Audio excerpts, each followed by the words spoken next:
Книгата Историја на Македонија, апологија на македонството од професор Георги Радулов Радуле, која беше промовирана денеска, е издадена со финансиска поддршка на Фондацијата Рамковски.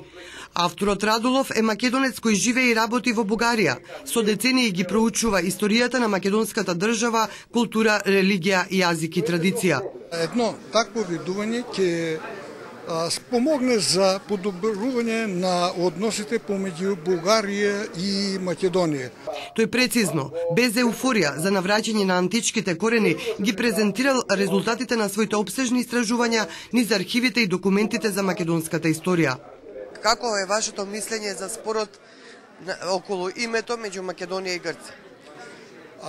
Мислам дека това е глупаво, ама од страна на Грција.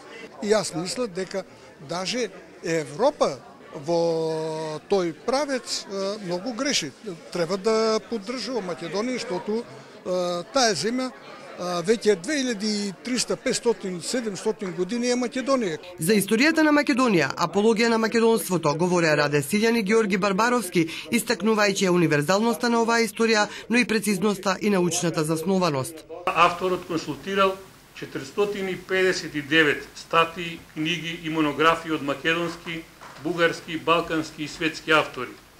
Бројка која укажува на темелниот и широк зафат при компорирањето на ова капитално дело за македонската историографија.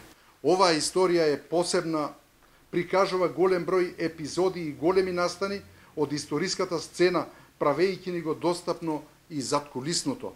На денешната промоција во Друштвото на писателите на професор Радулов му честитаа голем број писатели, академици и почитувачи на неговата книга. Искам најпрвин да му се заблагодарам на Рамковски за тоа што возможи издавањето на книгата моја на македонски език. Историјата на Македонија од Радулов првпат беше издадена на бугарски јазик во 1997 година.